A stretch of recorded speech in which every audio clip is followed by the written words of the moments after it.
We have a retirement income problem here in Canada. The Canada Pension Plan, the maximum monthly payment that a person can get today in 2022 is around $1,250 a month. The average CPP payment is just a hair over $700 a month. And there's no way that anybody can reasonably be expected to retire and provide for an income with that amount. Even if you factor in the other government benefits that are available, that amount would put people at a poverty level at best. But the problem isn't CPP. It isn't the Canada Pension Plan in and of itself. I've identified 3 specific problems that I am going to speak about and cover each of those in some detail in the video today to help us sort of wrap our heads around what this retirement problem is and help us understand how this whole big picture is supposed to work. I'm Mark Beavis, and on this channel what we do is we help our fellow Canadians improve their investing lives, their financial lives in general, and we've recently added actually a retirement preparation course to our academy. The first link in the description below is for our Investing Academy. I would invite you to check that out if you want to learn more about that. The first problem is awareness. And what we think that the CPP isn't really what the CPP actually is. It has never been, and it is not meant to provide us with a retirement income. In fact, the CPP isn't a retirement plan in and of itself. It is a supplement to a proper retirement plan. From its inception, way back in the 60s, the goal of the Canada Pension Plan was to provide a supplement of 25% of your pre-retirement income. It was never meant to create wealth, to build wealth, and to provide you with a life of luxury once your retirement days come. Back in 1964, Judy LaMarche, who at the time was the Minister of Health and Welfare, said, "It, the CPP, is not intended to provide all the retirement income which many Canadians wish to have. This is a matter of individual choice and, in the government's view, should properly be left to personal savings and private pension plans." So the concept from the outset was the CPP program will supplement or provide you with a base, but pension plans and savings are what are going to make the rest of your retirement, the fun part of your retirement, actually happen. Now, if this program was working, why is it that today so many people are ill-prepared for retirement? A really common complaint is, why not just give me the money? Cancel the contributions to the plan, let me manage my own money, and I'll be able to outperform, and I'll be able to have a better retirement than being part of this overall program. Although that might sound great on the face of it, the reality is, and the statistics will bear out, that most people aren't good enough at managing their own money, that the results would be quite catastrophic, quite frankly, because so many people wouldn't actually manage that money appropriately. We all kind of know this golden rule: if you save 10% of your income during your working years, you should have a comfortable financial life in retirement. Well, the Canada Pension Plan, as of today, your contribution rate as an employee is 5.7% of your earnings. So if 10 is the golden rule, and people are putting away 5.7 now because you have to, there's no way around it, you can't avoid those deductions as an employee, well, that leaves 4.3% that people should be investing. Now, a lot of people, and a lot of you watching this video today, do invest that money. But the reality is a lot of people don't, and that's where the problem comes into play. Now, if you are your own investor and if you do self-manage your own portfolio, I would like to thank the sponsor for this video, which is Passiv. Now, Passiv is a free platform that you can use to quickly rebalance your portfolio. So they offer a wide variety of features like goal tracking, one-click trades, and much, much more.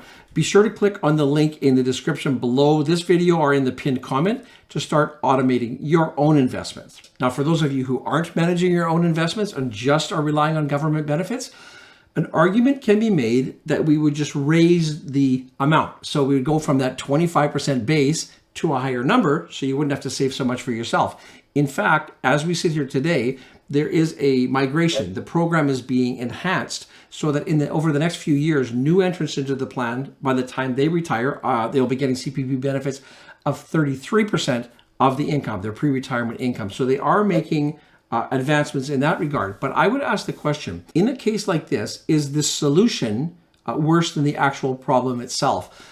And a concern that I have is raising those rates are simply going to encourage people to save less. Statistically, even today, the lowest 20% roughly of income earners don't actually have to save anything to provide for their retirement years. I know that sounds kind of counterintuitive, but the reality is that with the government programs in place, so the base of the Canada Pension Plan, it would be smaller if you're working less, but with the old age security based on residency, with the guaranteed income supplement, the government benefits that a low income earner will get will actually be very close to what they're earning before they even retire. So there's really a little change in their lifestyle at that point. If we expand this, so just imagine a scenario where we bump it up, there's this possibility that the next 20% tranche of people will say, gee, I like my benefits more, so they're not going to have to worry about saving as well. And at what point do we draw the line? At what point do we say enough is enough and we focus more on the individual and we put more of an emphasis on the individual themselves doing the savings for themselves to manage their expectations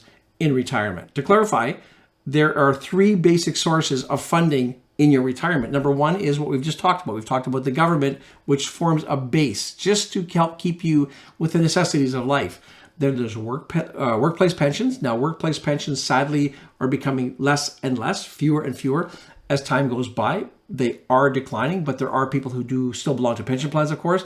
And the third cog of that are these private savings. And most of us are in a position to be able to put some money away for ourselves. And it doesn't have to be a huge amount, but if you do that for long enough, the time will do its work and it will help us in that regard. We have to understand that the Canada Pension Plan is meant to keep us out of poverty. Things like food, clothing, shelter. It's never been designed, and it never will be, a plan that will provide us with luxuries or anything more than the necessities in the retirement. That is our job. The second problem I'm going to discuss today is poverty. And poverty, of course, is a problem around the world, and Canada is no exception to that rule. When it comes to retirement, when it comes to the Canada Pension Plan and how that all plays in the big thing here, seniors obviously are the most affected. If you're a senior who is already retired and living in poverty, the opportunities, the circumstances to help you get out of those circumstances are very few and far between.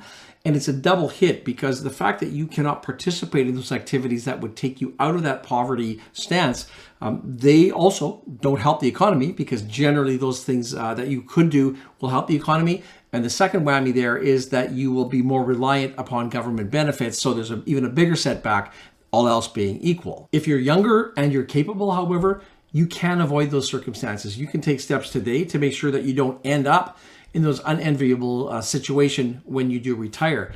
But it does take effort. There's no question about that. And you have to be willing to put in that effort to make sure that that doesn't happen. According to Statistics Canada, about 1 in 3 adults aren't financially prepared for their own retirement.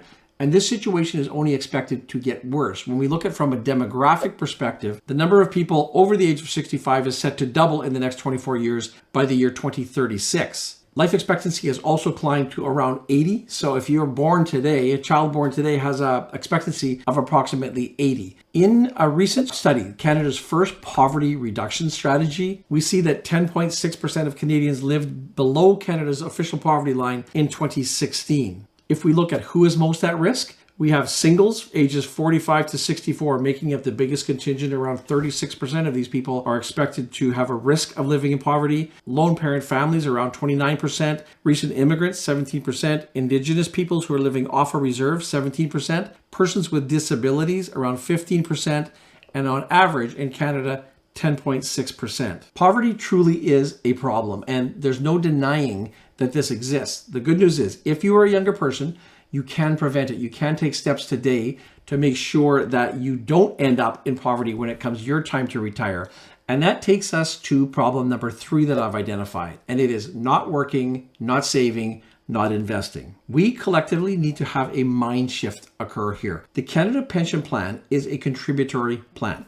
So the way that works is the more you contribute in your working years, the more you get out at the other end. Remember I said the maximum is around $1,250, but the average is just a hair over $700. That's because most people don't contribute their full career, and certainly not at the maximum amount. If you're a younger worker today, have a sense, have an understanding of the impact of not working as much as you can, not contributing to the Canada Pension Plan, because that will only make your problem worse at the far end.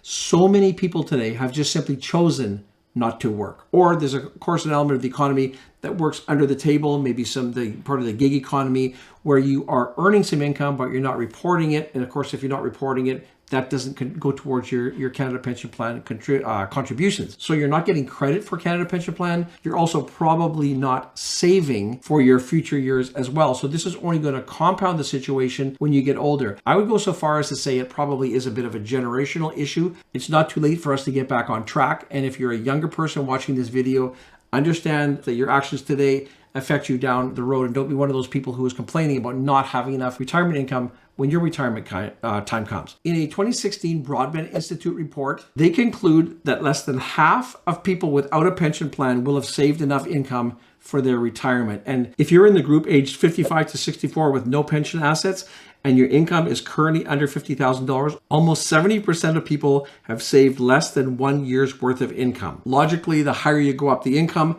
the more money you probably will have saved. If we look at this table from the survey, we will see that the median retirement assets for people who average income of $64,000 is $3,000. So clearly people are not dedicating enough of their cash flow to savings, to investments today to provide for those future years. Something you'll hear quite a bit is that it's not fair that people have a registered pension plan and they don't. And certainly if you have an RPP or a pension plan, that is a valuable asset. But even if you don't have a plan, keep in mind, people who do have a pension plan, it doesn't just come out of thin air. Those people, every paycheck, have an amount of their investment, an amount of their income deducted from their paycheck, and that goes into this pension plan. Now, they have the benefit of matching, obviously, by the company or whoever they work for, but the fact that they are automatically, in a disciplined fashion, taking money themselves and putting that money into the plan is often overlooked. If you aren't part of a pension plan, you can still do this. You still have this option of taking a chunk of your own volition, setting up some kind of a pre-authorized contribution to an RRSP, TFSA. Don't use as an excuse, I don't have a pension plan, to not save. No question, it's become rarer and rarer to have a pension plan today, but we know that. It's not something that's come out of the blue. It's not a hidden fact. It's right there staring us in our faces. So because of that, getting back to sort of taking on our responsibility for that third cog of our retirement program is we can do things today to make sure that we're putting money away to supplement essentially the government programs that are designed to help keep us out of poverty. I will take just a moment here to acknowledge that there is a segment of our society who, through no fault of their own, are disadvantaged, whether that's physically, whether that's mentally, just simply aren't able to go out and hold a job, possibly to have the type of job that they would like to have. So as a society, we collectively help out and look after that group who truly can't look after themselves. Thankfully, that's a minority. Most of us, pretty much most of us watching this video today, do have control over that ourselves. So we can take those steps and make sure that we're doing our part towards avoiding that poverty as we get a little bit older. If you do know someone who's struggling financially and you feel would benefit from having this information and maybe having that inspiration to start up some form of a savings plan for themselves, I would welcome you to forward this video to them, and hopefully that would be a nice gift that you could give them. If you would like a more comprehensive review of the Canada Pension Plan, the Old Age Security, and the Guaranteed Income Supplement programs, check out this video here. It will tell you pretty much everything you need to know about those programs. Reminder, the first link below is for our Investing Academy. I invite you to check that out. Thank you so much for watching the video, and I look forward to seeing you in the next video.